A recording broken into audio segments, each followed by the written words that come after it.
안녕하셨습니까? 만나의 아침 새벽 기도로 시작하겠습니다. 하늘에 계시는 사랑이 많으신 아버지 하나님, 지난 밤은 매우 무덥고 또한 눅눅했지만 그 가운데서도 하나님의 귀하신 손길로 저희들을 보호하셨다가 오늘 이 아침 새벽 이슬 같은 주님의 귀한 은혜를 경험할 수 있도록 인도해 주셔서 감사합니다. 주님, 이 시간 다분히 저희의 마음을 주님께 드립니다. 저희의 귀를 활짝 열어 주님의 음성을 듣기를 원합니다. 성령의 인도하심을 통해 친히 말씀하여 주시고 깨닫게 하여 주시고 또한 마음에 결심하게 하여 주시옵소서. 주께서 이 시간 함께해 주심을 감사드리며 우리 주님 예수님의 이름으로 간절히 기도드리옵나이다. 아멘. 네, 오늘은 잠언 3장 27절로 4장 9절까지 있는 말씀을 보겠습니다. 네, 잠언 3장 27절부터 4장 9절까지 있는 말씀 제가 읽도록 하겠습니다. 내 손이 손을 베풀 힘이 있거든 마땅히 받을 자에게 베풀기를 아끼지 말며 내게 있거든 이웃에게 이르기를 갔다가 다시 오라 내일 주겠노라 하지 말며 내 이웃이 내 곁에서 안연히 살거든 그를 오해하지 말며 사람이 내게 악을 행하지 아니하였거든 까닭 없이 더불어 다투지 말며 포악한 자를 부러워하지 말며 그 아무 행위든지 쫓지 말라. 대접해역한 자는 여호와의 미워하심을 입거니와 정직한 자에게는 그의 교통하심이 있으며 악인의 집에는 여호와의 저주가 있거니와 의인의 집에는 복이 있느니라. 진실로 그는 거만한 자를 비웃으시며 겸손한 자에게 은혜를 베푸시나니 지혜로운 자는 영광을 기업으로 받거니와 미련한 자의 현달함은 욕이 되느니라. 4장 1절 아들들아 아비의 훈계를 들으며 명철을 얻기에 주의하라. 내가 선한 도리를 너희에게 전하노니 내 법을 떠나지 말라. 나도 내 아버지에게 아들이었었으며 내 어머니 보기에 유약한 외아들이었노라. 아버지가 내게 가르쳐 이르기를 내 말을 내 마음에 두라. 내 명령을 지키라. 그리하면 살리라. 지혜를 얻으며 명철을 얻으라. 내 입의 말을 잊지 말며 어기지 말라. 지혜를 버리지 말라. 그가 너를 보호하리라. 그를 사랑하라. 그가 너를 지키리라. 지혜가 제일이니 지혜를 얻으라.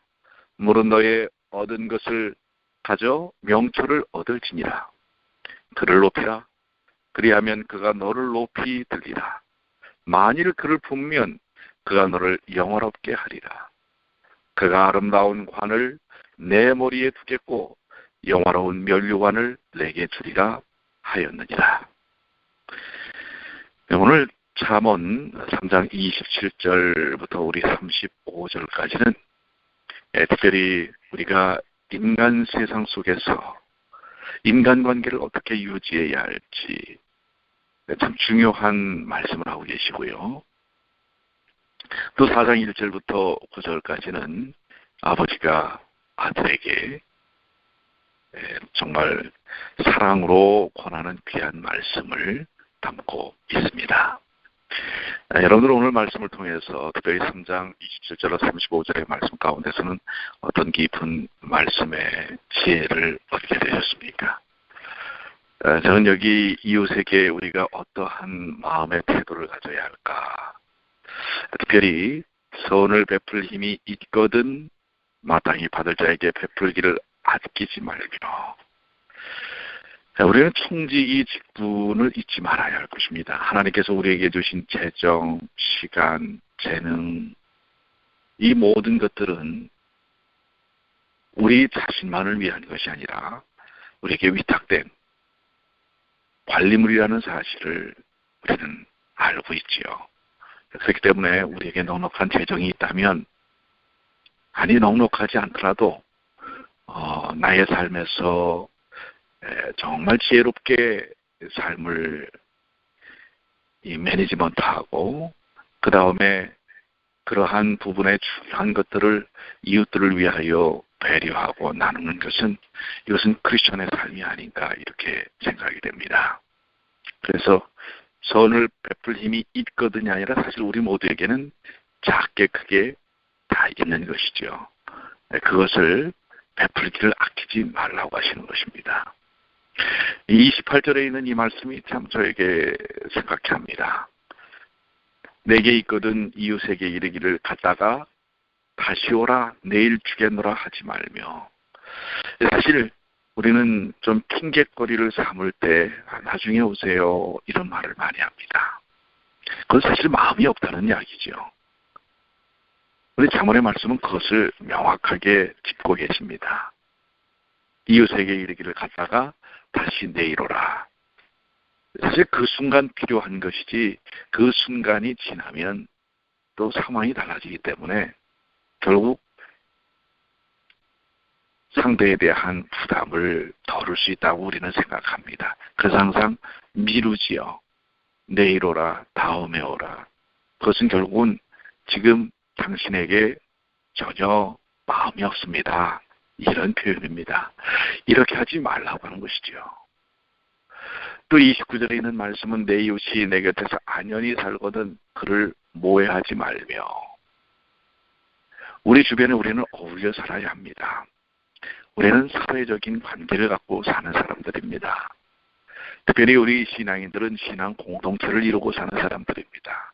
그렇기 때문에 주변에 있는 사람들에 대하여 어떤 태도로, 어떤 마음가짐으로, 어떤 관계로 살아야 할 것인지는 매우 중요한 것입니다.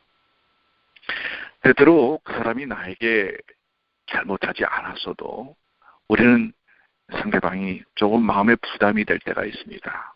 예를 들어 나보다 조금 더 좋은 조건, 나보다 조금 더 나은 삶, 이런 것을 보여줄 때 괜히 우리 마음 가운데에 죄성이 있기 때문에 그것이 부럽기도 하고 또 질투를 하기도 합니다.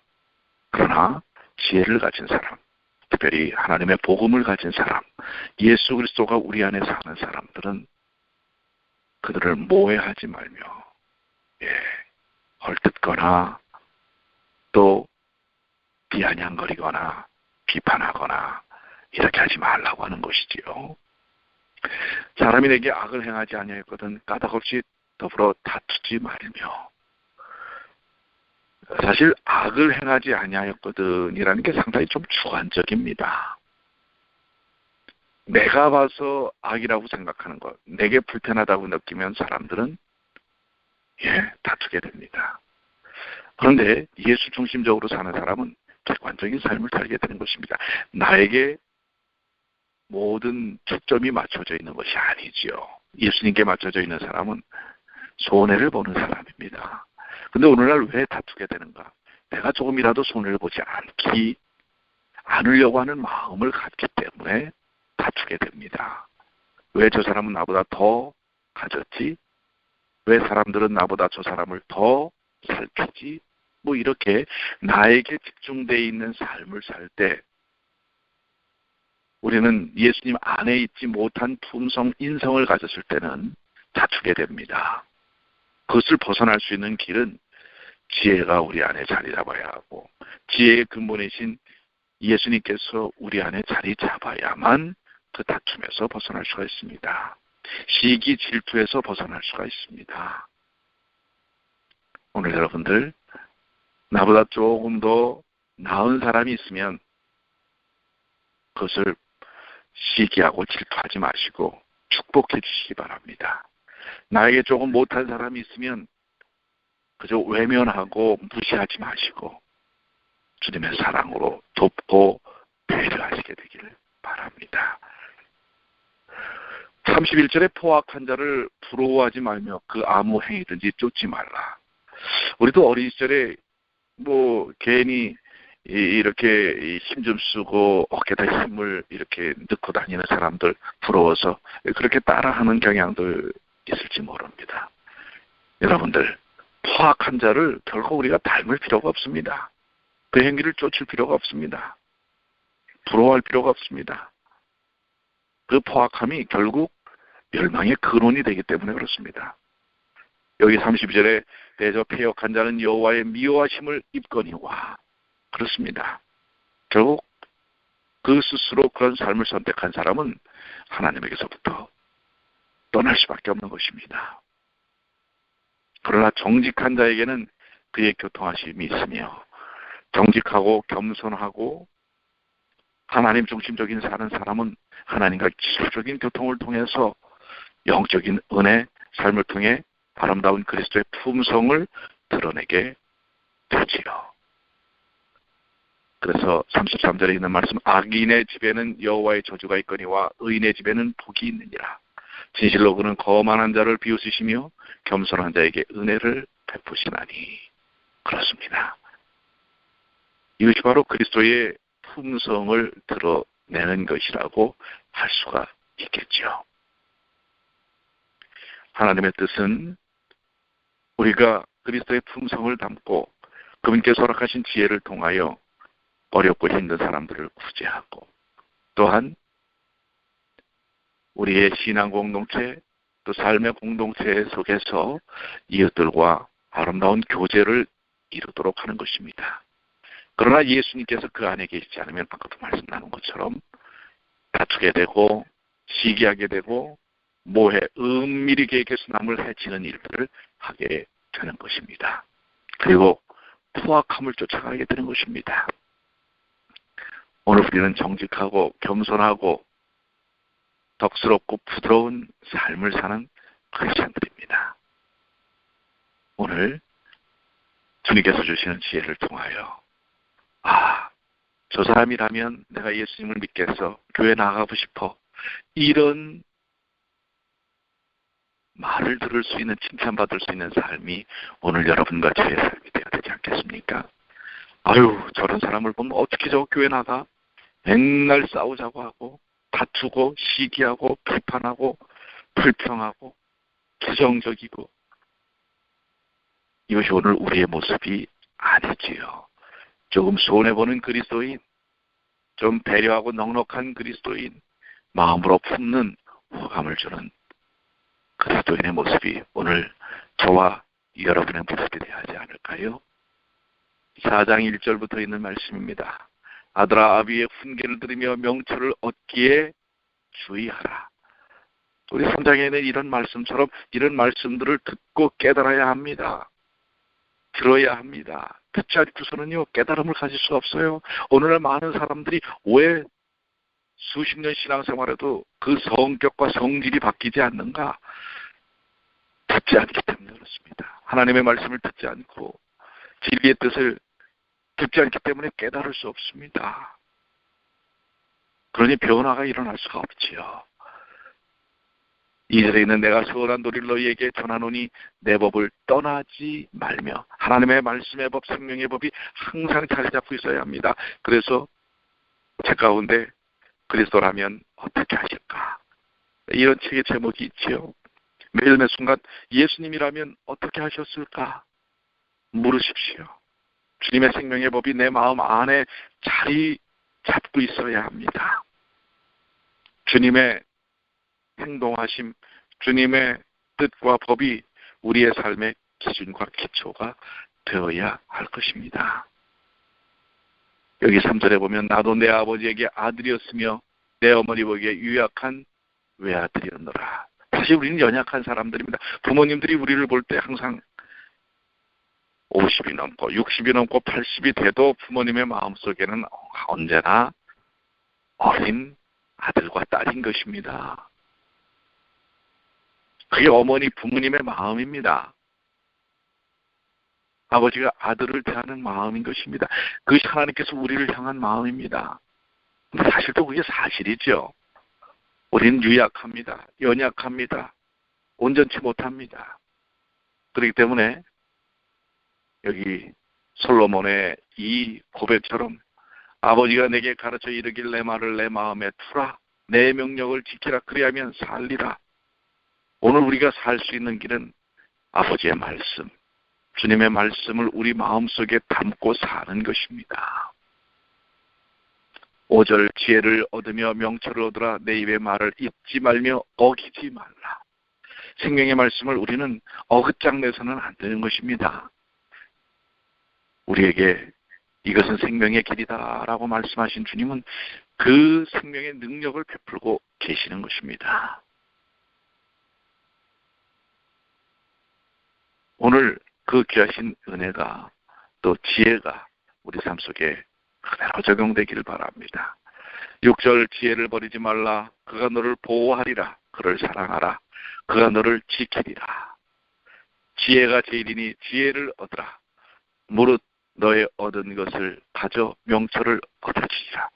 저는 여기서 이 지혜란 단순한 어떤 지식적인 것을 바탕으로 한 삶의 아주 현명한 원리라기보다는 저는 예수 그리스도라고 믿습니다.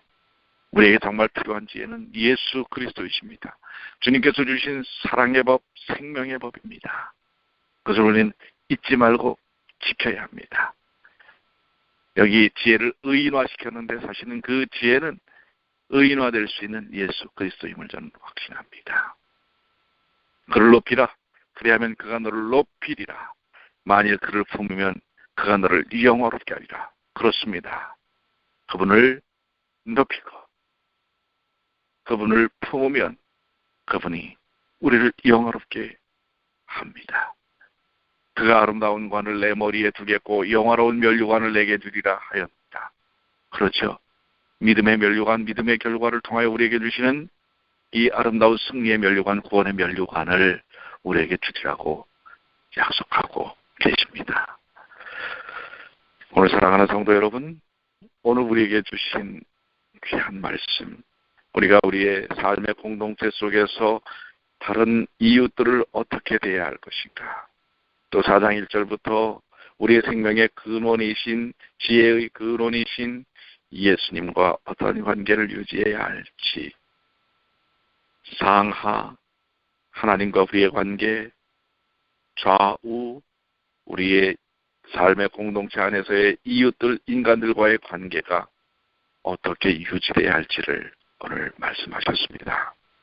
오늘 여러분들의 삶을 통해서 이 귀한 말씀이 삶에 그대로 녹아들어서 삶 속에서 경험되어지고 체험되어지고 그 축복과 은혜를 누리시게 되기를 간절히 소망합니다.